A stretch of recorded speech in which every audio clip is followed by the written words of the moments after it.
22 লক্ষ ওএমআর যেটা বলা আছে, টোটাল পরীক্ষার্থী যারা ছিল তাদের ওএমআর পাবলিশের কথাও আমরা বলেছি। Welcome to a new video. SSC চাকরিহারাদের সাথে আজকে শিক্ষামন্ত্রীর বৈঠক ছিল সল্টলেক বিকাশ ভবন। তো সেই বৈঠক থেকে কী আপডেট উঠে এলো বিস্তারিতভাবে আপনারা এই ভিডিওর মাধ্যমে জানতে পারবেন। তো দেখতে থাকুন, সঙ্গে থাকুন। অবশ্যই চ্যানেলটিকে সাবস্ক্রাইব করে রাখুন, পরবর্তী আপডেটগুলো পেতে অসুবিধা হবে না। পাশের বেল আইকন প্রেস করে রাখবেন এবং ভিডিওটা লাইক করে রাখুন, দেখার পর শেয়ার করে দেবেন। যারা ফেসবুক থেকে দেখছেন আমাদের এই পেজটিকে ফলো করতে ভুলবেন না। দেখতে থাকুন এবং দেখার পর মূল্যবান মতামত কমেন্টে জানাতে ভুলবেন না এবং সবার সাথে ভিডিওটি শেয়ারও করে দেবেন। আমাদের দুটো পার্টে আলোচনা হয়েছে, একটা আমাদের দাবি যেগুলো ছিল সেগুলো নিয়ে, আর একটা হচ্ছে লিগ্যাল ইস্যুস নিয়ে। তো যে দাবিগুলো ছিল আপনারা সকলেই জানেন, আমরা বলেছিলাম যোগ্য অযোগ্য লিস্ট সার্টিফাই করে পাবলিশ করতে হবে। তো এসএসসি তরফ থেকে এবং শিক্ষামন্ত্রীর উপস্থিতিতেই এটা এসএসসি চেয়ারম্যান জানিয়েছেন যে যোগ্য আর অযোগ্যের লিস্ট ওনারা অলরেডি তৈরি করতে শুরু করে দিয়েছেন। এই রবিবারের মধ্যে হয়তো হতে পারে, পরের রবিবারের মধ্যে হয়ে যেতে পারে এবং মানে আইনি পরামর্শ নিয়ে সোমবার নাগাদ উনি সেটা পাবলিশ করবেন। পরের সপ্তাহের সোমবার, 21 তারিখ, মোস্ট প্রবাবলি 21 তারিখ। আর 22 লক্ষ ওএমআর যেটা বলা আছে, টোটাল পরীক্ষার্থী যারা ছিল তাদের ওএমআর পাবলিশের কথাও আমরা বলেছি।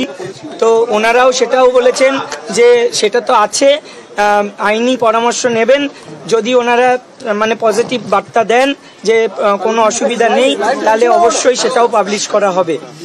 এবং যেটা ব্যাপার হচ্ছে মিরর ইমেজ, যেটা আমরা বলেছিলাম, সেটা ওনারা এটাই জানালেন যে মিরর ইমেজ তো নেই, কারণ মিরর ইমেজ যদি থাকতো তাহলে সিবিআই নিশ্চয়ই খুঁজে পেত। যেটা আছে এখন সেটা অ্যাকর্ডিং টু সিবিআই, মানে সাবমিটেড বাই সিবিআই, সেই মিরর ইমেজটা আছে। যদি সেটা হয় তাহলে সেটাও ওনারা দেবেন, কিন্তু যদি মনে হয়।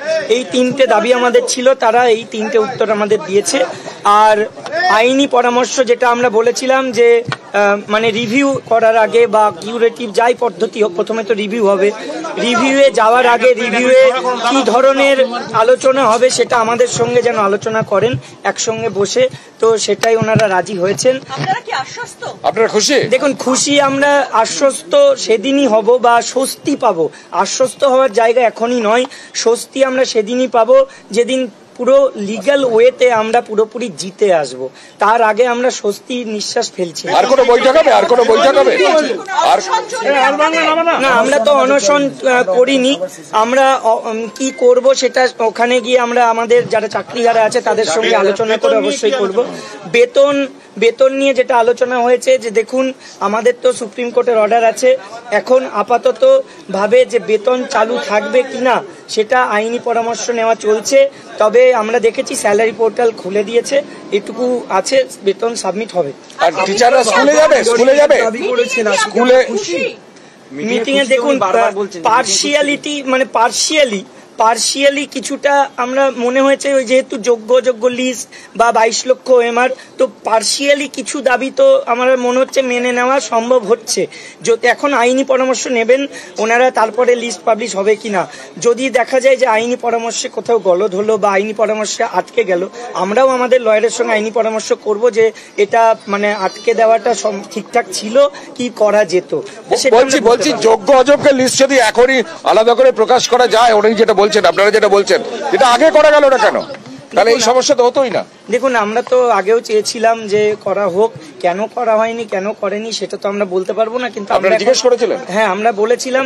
তখন বলেছিলেন যে মানে কোর্টের অর্ডারে এমন কিছু আলাদা ছিল না, মানে চাইনি। কোর্ট বলেছিল মডালিটিস ঠিক করা থাকবে, কিন্তু সেসব করেননি। আপনারা স্কুলে যাবেন? আপনারা স্কুলে যাবেন?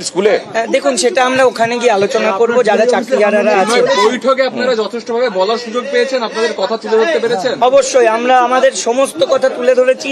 আমরা আমাদের মানে সত্যি কথা বলতে অত্যন্ত দৃঢ় কণ্ঠে প্রত্যেকটা কথা তুলে ধরেছি। ওখানে সমস্ত বিষয়ে আলোচনা হয়েছে, এমন একটা পয়েন্টও আমরা বলতে পারিনি এমন হয়নি।